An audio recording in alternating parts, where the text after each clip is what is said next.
নমস্কার বন্ধুরা, স্বাগত জানাই তোমাদেরকে আমার চ্যানেল লার্ন টু আর্নে। তো আমরা যে বিষয়টা নিয়ে আমাদের আলোচনা চলছিল সেটা হচ্ছে ফাদার অফ ডিফারেন্ট ফিল্ডস, অর্থাৎ বিভিন্ন ফিল্ডের জনক কাকে হয়, জনক কাকে বলা হয় তার 3 নম্বর পার্ট নিয়ে আজকে আমি তোমাদের সামনে এসেছি। তো চলো তাহলে শুরু করা যাক। ভিডিওটা প্রথম থেকে শেষ অবধি অবশ্যই দেখো, এবং প্রতিবারের মতন এবারও আমি এখানে কিছু এক্সট্রা টপিক আলোচনা করেছি যেগুলো তোমরা নোট অফ ইন্টারোগেশন দিয়ে লিখেও রাখতে পারো, চাইলে মনেও রাখতে পারো। ঠিক আছে, তাহলে চলো এগোনো যাক। দেখো প্রথমেই আছে কি, ফাদার অফ জিওলজি কাকে বলা হয়। দেখো ফাদার অফ জিওলজি সেটা বলা হয় জেমস হার্টনকে। তারপরে কে আছে, তারপরে আছে হচ্ছে ফাদার অফ জিওগ্রাফি কাকে বলা হয়। দেখো ফাদার অফ জিওগ্রাফি বলা হয় এরাস্টোথেনিসকে। এখন এরাস্টোথেনিসের কিছু ক্রেডিট আমি বা কিছু আবিষ্কার আমি নিচে মেনশন করে দিয়েছি।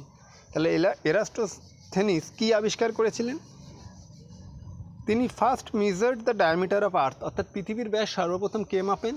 এরাস্টোথেনিস। And coin the term geography, অর্থাৎ জিওগ্রাফি শব্দটি প্রথম কে ব্যবহার করেন? সেটাও হচ্ছে কে? এরাস্টোথেনিস। এখন পৃথিবীর ইকুইটোরিয়াল ডায়ামিটার কত? দেখো পৃথিবীর নিরক্ষীয় ব্যাস বা ইকুইটোরিয়াল ডায়ামিটার হচ্ছে 12,757 কিলোমিটার। তারপরে আছে কি, তারপরে আছে পৃথিবীর পোলার ব্যাস, পোলার ডায়ামিটার, অর্থাৎ উত্তর মেরু থেকে দক্ষিণ মেরুর মধ্যবর্তী দূরত্ব, সেটা কত? সেটা হচ্ছে 12,714 কিলোমিটার। এই দুটোর মধ্যে ডিফারেন্স কত? ডিফারেন্স দেখো 43 কিলোমিটার। পরীক্ষায় কিন্তু এই টপিক থেকে দেয়। ঠিক আছে, মেনলি এই যে ডিফারেন্স যেটা 43 কিলোমিটার, এটা অনেক পরীক্ষাতেই জিজ্ঞাসা করেছে। তারপরে আসছে কি, তারপর হচ্ছে ফাদার অফ ইন্ডিয়ান জিওগ্রাফি কাকে বলা হয়। দেখো ফাদার অফ ইন্ডিয়ান জিওগ্রাফি বলা হয় জেমস রেনেল বলে একজন ভদ্রলোককে। এখন এই যে জিওগ্রাফি, জিওলজি, ঠিক আছে, এগুলো কি ওরিয়েন্টেড পড়াশুনো সেটাও আমি নিচে মেনশন করে দিয়েছি। দেখো জিওলজি মানে আমি নিচে লিখেছি, সেটা হচ্ছে study of physical properties of earth, অর্থাৎ পৃথিবীর গঠন সম্বন্ধীয় বিদ্যা। দেখো আমরা এটাকে যদি পৃথিবী পৃষ্ঠ ধরো তাহলে এর ওপরে আমরা বসবাস করি। এখন পৃথিবী পৃষ্ঠের পৃথিবী পৃষ্ঠের নিচে কি আছে? পৃথিবী পৃষ্ঠের নিচে আছে হলো লাভা আছে, ম্যাগমা আছে, মানে যা নিয়ে পৃথিবীর অন্তর্ভাগ গঠিত, অর্থাৎ পৃথিবীর ইনার পোর্শন যা যা জিনিস নিয়ে গঠিত, সেই রিলেটেড পড়াশুনোকে বা সেই রিলেটেড স্টাডিকেই বলা হয় আমাদের জিওলজি।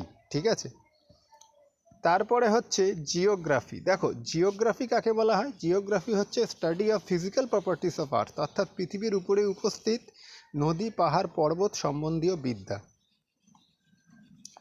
এটা যদি পৃথিবী পৃষ্ঠ ধরো, এর উপরে কি আছে?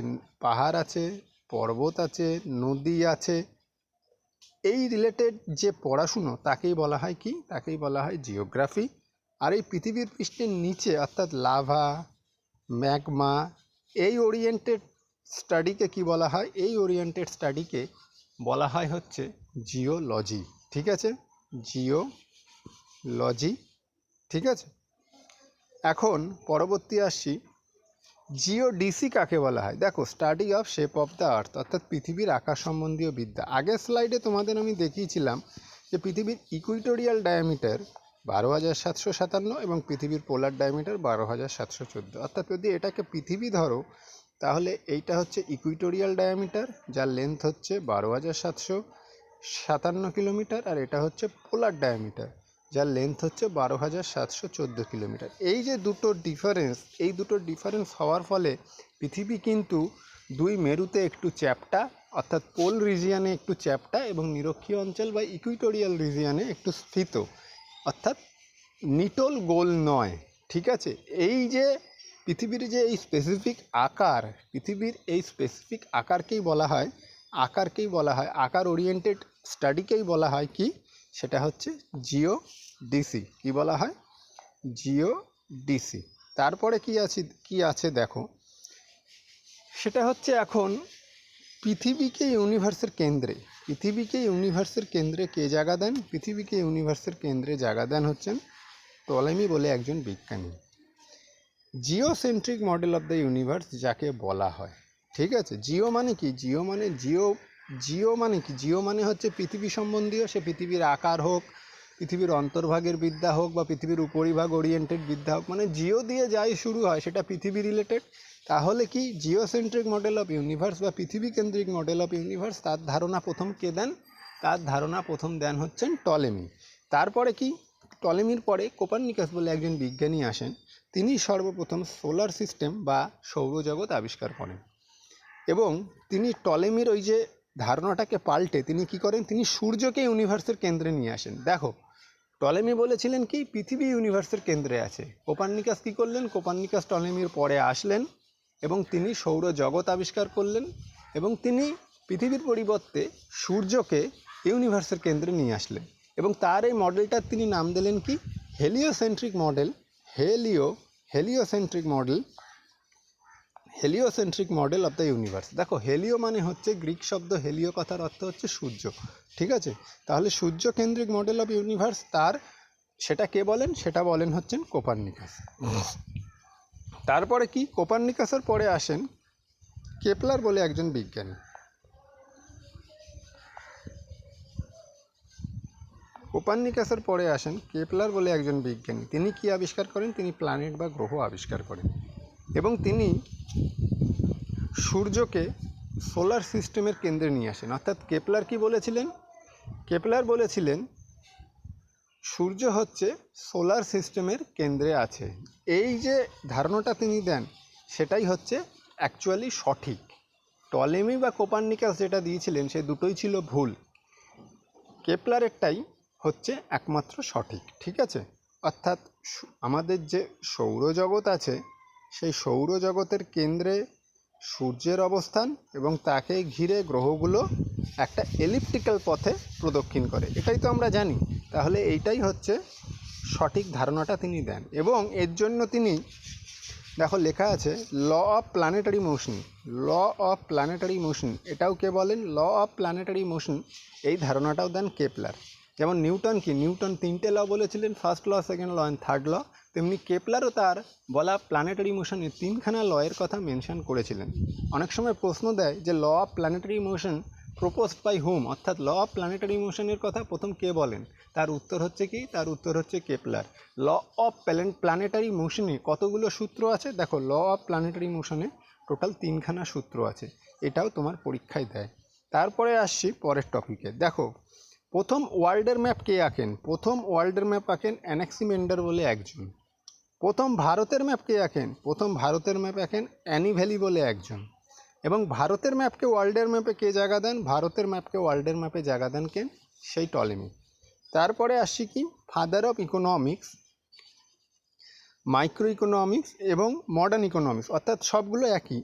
অর্থাৎ ফাদার অফ ইকোনমিক্স বলো বা মাইক্রো ইকোনমিক্স বলো বা মডার্ন ইকোনমিক্স বলো, তার জনক কাকে বলা হয়, তার জনক বলা হয় অ্যাডাম স্মিথকে। আর ফাদার অফ ম্যাক্রো ইকোনমিক্স কাকে বলা হয়, ফাদার অফ ম্যাক্রো ইকোনমিক্স বলা হয় জে.এম. কেনিসকে, ঠিক আছে। সুতরাং একটা জিনিসই মনে রেখে দাও যে ফাদার অফ ম্যাক্রো ইকোনমিক্স বলা হয় জে.এম. কেনিসকে, আর ফাদার অফ বাকি যে কোনো টাইপের ইকোনমিক্স সেটা হচ্ছেন আমার অ্যাডাম স্মিথ। তাহলে চলো পরবর্তী স্লাইডে যাওয়া যাক। দেখো, এই যে ইকোনমিক্সের দুটো ভাগ, মাইক্রো ইকোনমিক্স আর ম্যাক্রো ইকোনমিক্স, এটা প্রথম কে করেন, এটা প্রথম এই দুই ভাগে ভাগ করেন র্যাগনার ফ্রিস বলে এক ভদ্রলোক, অর্থাৎ ইকোনমিস্ট অ্যাকচুয়ালি।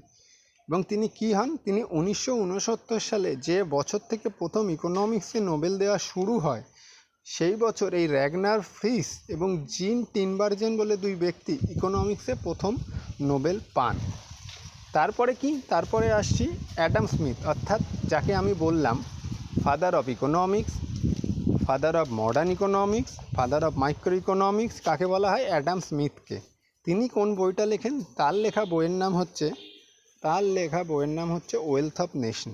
একে আবার বাইবেল অফ ইকোনমিক্সও বলা হয়। এখন বাইবেল অফ ইকোনমিক্স তাহলে কাকে বলা হয়, দেখো বাইবেল অফ ইকোনমিক্স বলা হয় অ্যাডাম স্মিথের লেখা বই ওয়েলথ অফ নেশনকে। এটা কিন্তু অনেক সময় পরীক্ষায় দেয়, ওয়েলথ অফ নেশন বই কার লেখা, কিংবা বাইবেল অফ ইকোনমিক্স কোন বইকে বলা হয়, এই দুটোই দিতে পারে। তারপরে আসি কি, জে.এম. কেনিসের লেখা বইয়ের নাম কি, দেখো লেখা আছে general theory of employment, interest and money. এটা কিন্তু পরীক্ষায় দিয়েই থাকে। তাহলে চলো পরবর্তী এতে যাওয়া যাক, সেটা হচ্ছে ফাদার অফ ওশিনোগ্রাফি। ওশান মানে কি, সমুদ্র। এখন ওশান রিলেটেড যে স্টাডি তাকেই বলা হয় ওশিয়ানোগ্রাফি, ঠিক আছে। এখন ফাদার অফ ওশিয়ানোগ্রাফি কাকে বলা হয়, সেটা হচ্ছে ম্যাথু মরিকে। এখন চলো পরবর্তী স্লাইডে যাওয়া যাক। এখন আসছে father of Indian budget. Father of Indian budget বলা হয় জেমস উইলসনকে। কত সালে? সেটা হচ্ছে 1860 সালে তিনি ভারতের প্রথম বাজেট পেশ করেন।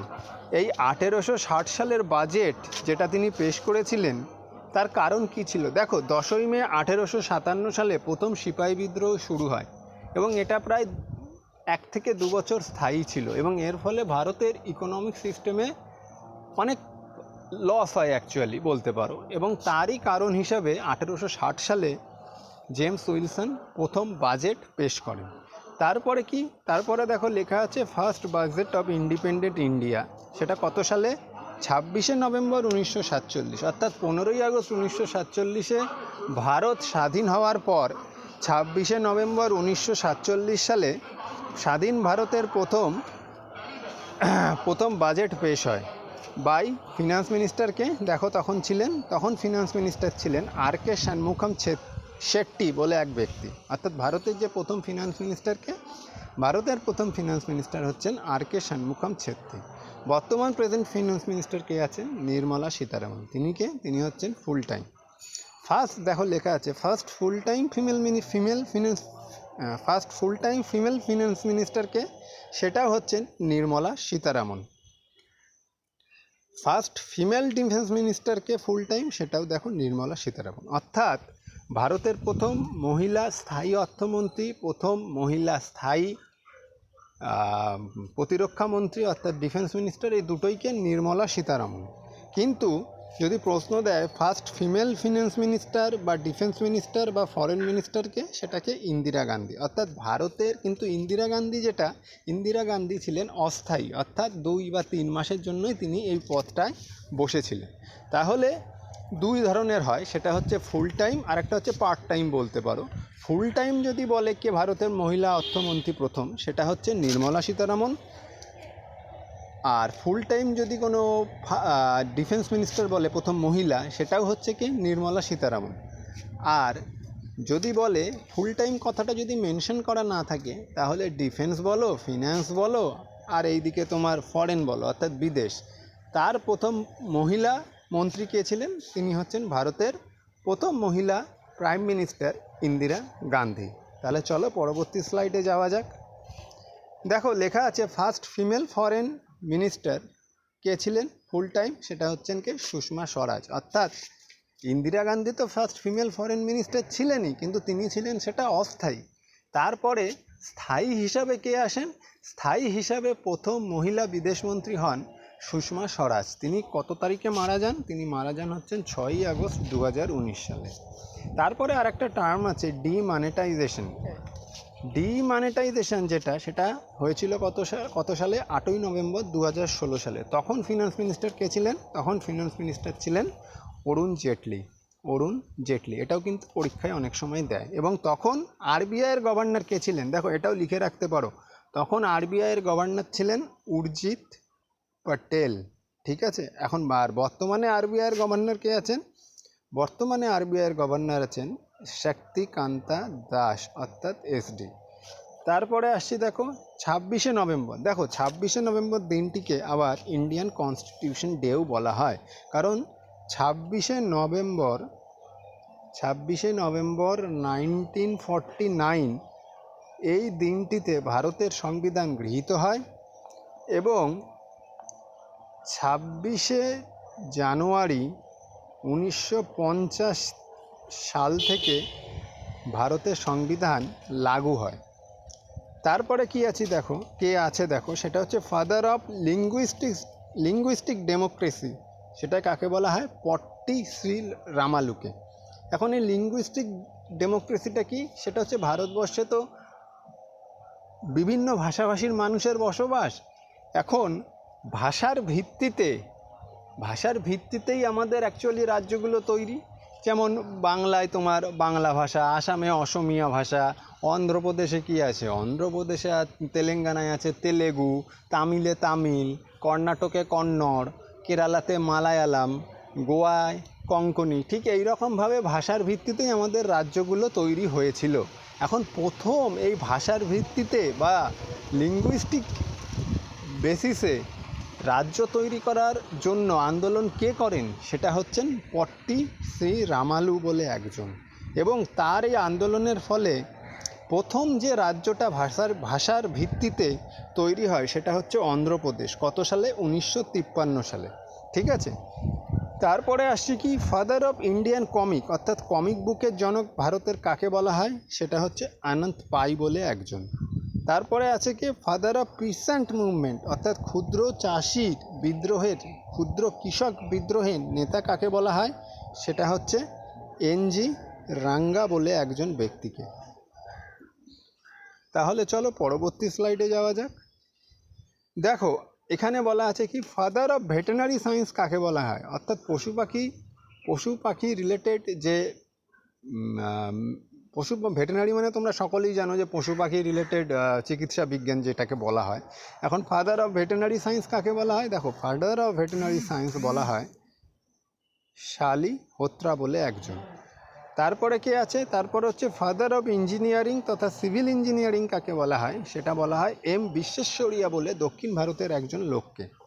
এখন দেখো নিচে নীলকালি দিয়ে লেখা আছে ইন্ডিয়ার first centralised AC railway station কোনটা, সেটা হচ্ছে এম বিশ্বেশ্বরৈয়া railway station terminal, Bangalore, Karnataka. অর্থাৎ বিভিন্ন এয়ারপোর্টে গেলে তোমরা দেখতে পাও যে সেন্ট্রালাইজড এসি আছে, অর্থাৎ পুরো এয়ারপোর্টটাই এসি। ঠিক সেই এয়ারপোর্টের মডেলেই পুরো রেলওয়ে স্টেশন একটা সেন্ট্রালাইজড এসি সিস্টেমের আন্ডারে। এইরকম ফার্স্ট স্টেশন ভারতের কোনটা, সেটা হচ্ছে এম বিশ্বেশ্বরৈয়া রেলওয়ে স্টেশন টার্মিনাল, ব্যাঙ্গালোর। এটা কিন্তু কারেন্ট অ্যাফেয়ার্সের একটা ওয়ান অফ দ্য ইম্পর্টেন্ট প্রশ্ন। ঠিক আছে। তারপরে আসছে কি, father of Indian radio astronomy তা কাকে বলা হয়, father of Indian radio astronomy সেটা বলা হয় গোবিন্দ স্বরূপ বলে একজন সায়েন্টিস্টকে। দেখো ইনি রিসেন্টলি মারা গেছিলেন। প্রশ্ন অনেক সময় দেয় যে গোবিন্দ স্বরূপ কে ছিলেন, তাহলে তিনি ছিলেন কি, তিনি ছিলেন একজন সায়েন্টিস্ট বলো বা রেডিও অ্যাস্ট্রোনমির ভারতের জনক বলো, এইরকম কিন্তু প্রশ্ন দিতে পারে। আর তার কৃতিত্বটা কি, দেখো তার কৃতিত্ব হচ্ছে তিনি বিশ্বের সর্বপ্রথম জায়েন্ট মিটারওয়েভ রেডিও টেলিস্কোপ, যাকে সংক্ষেপে জিএমআরটি বলা হয়, এটাকে তিনি বানান। এবং এটার অবস্থান কোথায়, এটার অবস্থান হচ্ছে মহারাষ্ট্রের পুনেতে। অনেক সময় প্রশ্ন দেয় যে ওয়ার্ল্ড জায়েন্ট মিটারওয়েভ রেডিও টেলিস্কোপ বা যাকে জিএমআরটি বলা হয়, তার লোকেশন কোথায়, তার লোকেশন হচ্ছে পুনে, মহারাষ্ট্রতে।